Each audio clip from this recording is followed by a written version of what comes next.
गुरुजी के चरणों में सत्सत नमन और आप सभी साधकों का आनंदी का प्यार भरे नमस्कार। इसका नाम साध्वी आनंदी माँ है और इसका फोन नंबर है 8219172304। सुरेश बेटा का फोन नंबर है 9729018002। तो आज का वीडियो का टॉपिक मेरा ये है कि क्या करने से हम चैत्र नवरात्रि जो 2025 में आ रहे हैं, चैत्र नवरात्रि में हम ज्यादा दिन निर्जल उपवास कर पाएंगे।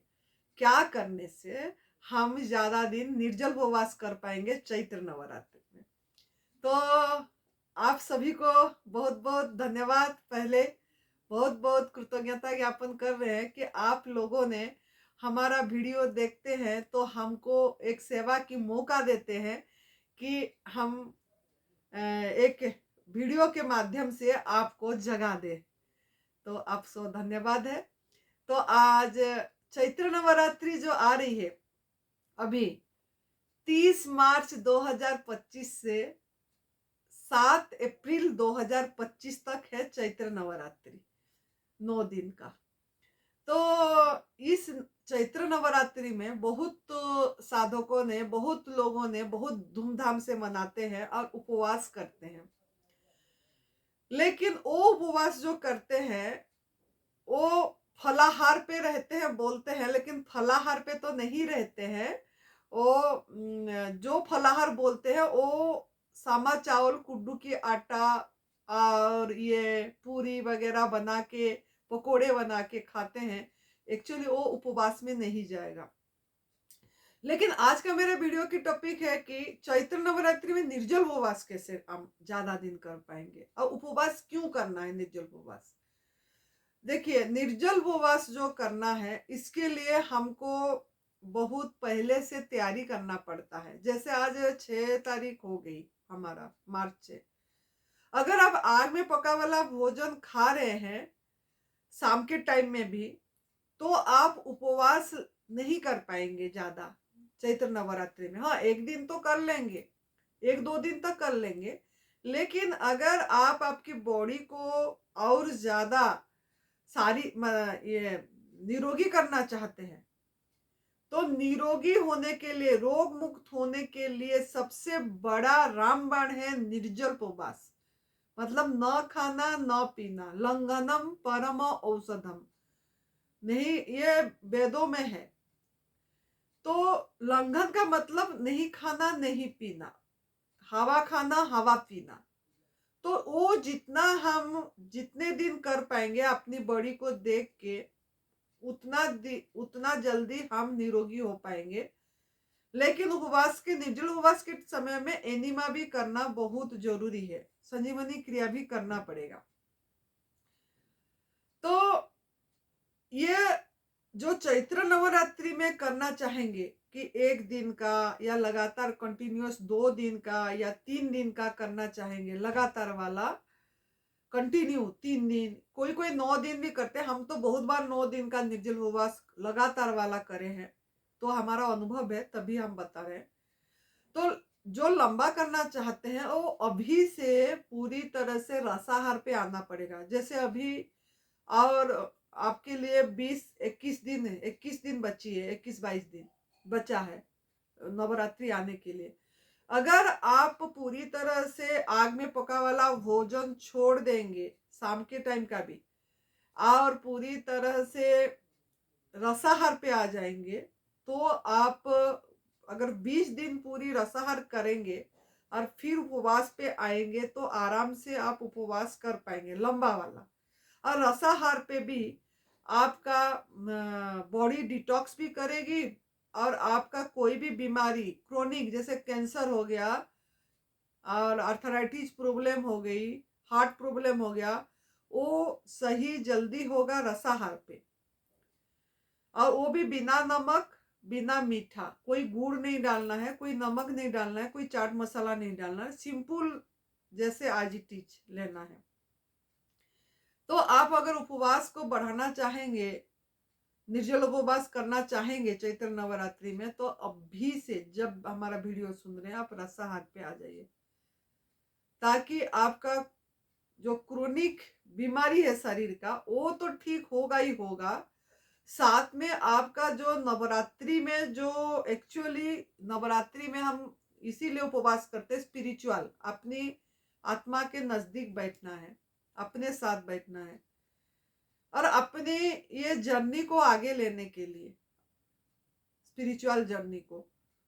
तो इसमें भी बहुत ज्यादा आपको फायदा होगा, खाली शारीरिक नहीं, मानसिक रूप से भी होगी, बौद्धिक रूप से भी होगा, इंटेलेक्चुअल क्षेत्र में भी होगी और आपको आध्यात्मिक क्षेत्र में भी होगा।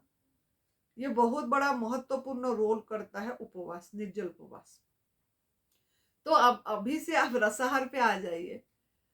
अगर रसाहार पे नहीं आ पा रहे हैं, कम से कम फलाहार पे तो आ ही पाएंगे, फ्रूट्स पे, कम से कम फ्रूट्स पे पहला आ जाइए। फ्रूट्स पे आने के बाद जूस पे आ जाइए, रसाहार पे आ जाइए। और जिनको डिजीज है, बीमारी है, उनको डिटॉक्स जूस लेना पड़ेगा। ऐसा नहीं है कि फल खा रहे हैं तो डिटॉक्स जूस न ले। मतलब आप अगर बीमार हैं, आपकी बॉडी में रोग है, तो आपको डिटॉक्स जूस लेना पड़ेगा।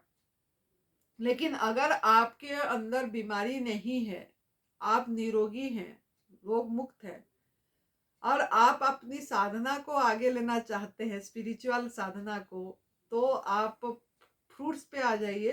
अब सिंपल फ्रूट्स लीजिए, जब भूख लगे तब आपको डिटॉक्स जूस की जरूरत नहीं है। अगर आप निरोगी हो गए हैं, रोग मुक्त हो गए हैं, तो फ्रूट्स पे आ जाइए और फिर धीरे धीरे फ्रूट्स का मात्रा कम करिए और जूसी फ्रूट्स लीजिए, फिर रसाहार लीजिए, मतलब जूस पे आ जाइए, फिर उपवास, निर्जल उपवास आप आराम से कर पाएंगे। लेकिन जिन्हीं को बीमार है उनको तो डिटॉक्स जूस लेना ही है।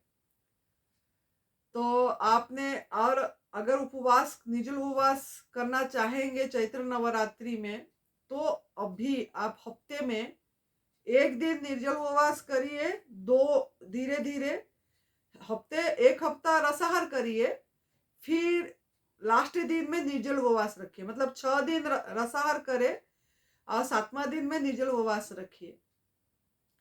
फिर आप 3 दिन जूस पे रहिए, फिर एक दिन निर्जल उपवास करिए, फिर 3 दिन जूस पे रहिए, फिर एक दिन निर्जल उपवास करिए। तो ऐसे करके हफ्ते में 2 दिन निर्जल उपवास पे आइए। फिर लगातार वाला करिए। अगर लगातार वाला कर पाएंगे 2 दिन, हफ्ते में 1 दिन करे, फिर लगातार 2 दिन करेंगे निर्जल उपवास, तो आप चैत्र नवरात्रि में आराम से 3 दिन तो निर्जल उपवास कर ही देंगे, आप आराम से हो जाती है। तो आपको अगर उपवास को बढ़ाना है, निर्जल उपवास करना है चैत्र नवरात्रि में, तो अभी से रसाहार पे आइए। अगर निर्जल उपवास नहीं कर पाएंगे तो वाटर फास्टिंग करिए, जलाहार करिए। अगर, क्योंकि किसके निगरानी में लंबा निर्जल उपवास करेंगे तो ज्यादा अच्छा है, किसी का कांटेक्ट में रह के अगर आप करेंगे तो ज्यादा अच्छा है। और नहीं तो फिर आप वाटर फास्टिंग करेंगे, जलाहार पे करेंगे, जल लेंगे, जब भी इच्छा हुआ, भूख लगा, जल लेंगे, पिएंगे, तो भी उपवास में आपको, इसी उपवास में भी आपका बीमारी ठीक होगा, रोग मुक्त होंगे। आपका बॉडी को बहुत समय मिलेगा आपके अंदर की गंदगी निकालने के लिए। अगर पानी से करना चाहेंगे तो भी कर पाएंगे और गंदगी निकलेगी और ऑटोफेगी चालू होगी। अगर आप लंबा निर्जल उपवास करेंगे तो 3 दिन के बाद आपका जो गुड बैक्टीरिया बहुत ज्यादा बढ़ेगी और बैड बैक्टीरिया को खाएगी, आपका जो भी गंदगी है उसको खा जाएगी, क्योंकि आपने अभी और कुछ खा नहीं रहे हैं, इस मुंह से ले नहीं रहे, तो इससे आपका गंदगी निकलेगी और आपका गुड बैक्टीरिया बढ़ेंगे और आप जल्दी निरोगी भी हो पाएंगी। लेकिन इसके लिए अभी से तैयारी करना पड़ेगा। अभी से आपको जो हार्ड वाला चीज छोड़ना पड़ेगा। अगर आप ड्राई फ्रूट्स खाते हैं उसका भी त्याग करिए। अगर आप नारियल खा रहे हैं, कच्चे नारियल या नारियल के दूध ले रहे हैं, सेक ले रहे हैं, उसका भी त्याग करिए।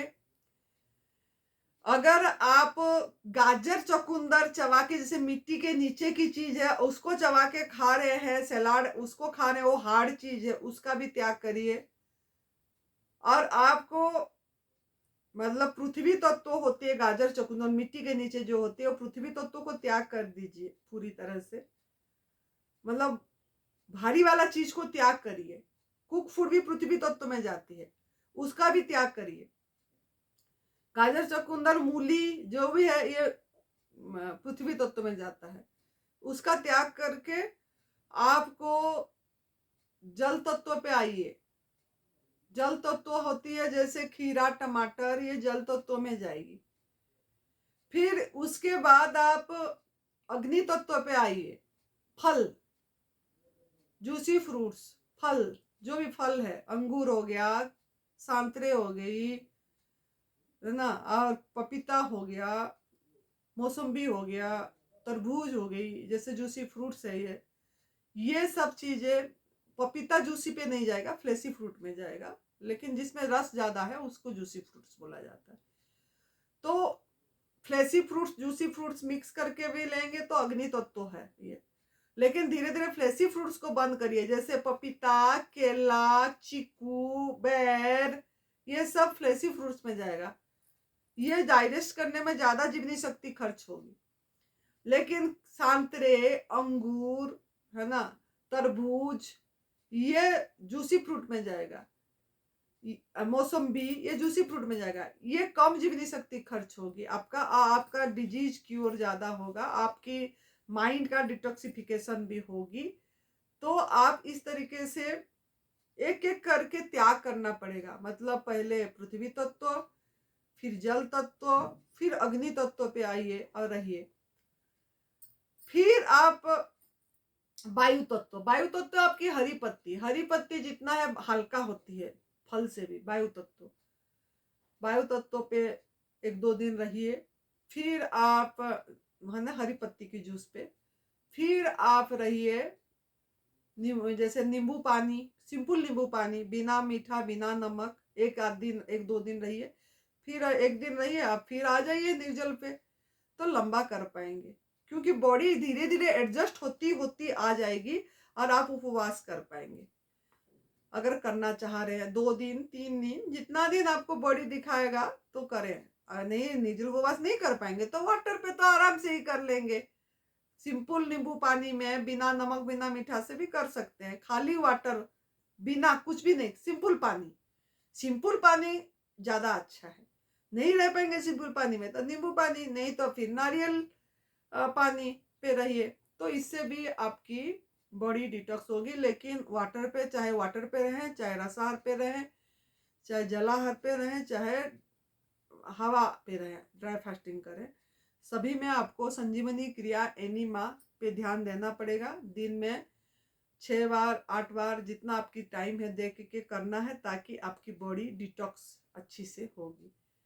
तो और उपवास का अर्थ है उस टाइम आपको साथ में अपने साथ रहना पड़ेगा, अपने अपने पे ध्यान देना पड़ेगा, अपने मन पे, अपने सांस पे, है ना। सांस पे जितना आप आनापान करेंगे, जितना ध्यान, आनापान सती जो बुद्ध भगवान जी जो बताए हैं सांसे की, क्योंकि सांस ही सब कुछ है, जितना उतना जितना उस पे दृष्टि देंगे आप आराम से निर्जल उपवास कर पाएंगे। खाली भोजन रस छोड़ने से नहीं, आपको अपनी माइंड पे भी काम करना पड़ेगा अभी से। और माइंड को अभी से कमांड देना पड़ेगा, आप चैत्र नवरात्रि में क्या करना चाहते हैं, माइंड को अभी से कमांड देना पड़ेगा। उपवास करना चाहते हैं कि रसाहार करना चाहते हैं, क्या करना चाहते हैं, अभी से कमांड देंगे तो माइंड प्रिपेयर रहेगी। और आप जितना जितना हो सके आपकी सांसों पे दृष्टि देंगे। जितना समय मिल रहा है, चाहे 10 मिनट, चाहे 5 मिनट, चाहे आधा घंटा, जितना टाइम मिल रहा है, जितने बजे मिल रहा है, चलते फिरते भी, बस में जा रहे हैं तब भी कर पाएंगे, गाड़ी में जा रहे हैं, इसके लिए कोई माला पकड़ने की जरूरत नहीं है। अब जब भी इच्छा हुआ काम करते करते भी कर सकते हैं, सांस पे दृष्टि, मौन रह के, मुख बंद करके, या थोड़े काम करने के बाद थोड़ी देर काम को रोक के 5 मिनट 5 सांसें देखने में क्या है, कि 10 सांसें देखने में क्या है। तो इस पे दृष्टि देंगे और उसको जितना प्यार करेंगे, love, I love my self, अपने सांस पे दृष्टि दे के खुद को प्यार करेंगे जितना, क्योंकि वो है तो आप सब आप है, वो नहीं है तो आप नहीं है। तो इसको जितना दृष्टि देंगे तो आप उपवास अच्छे से कर पाएंगे।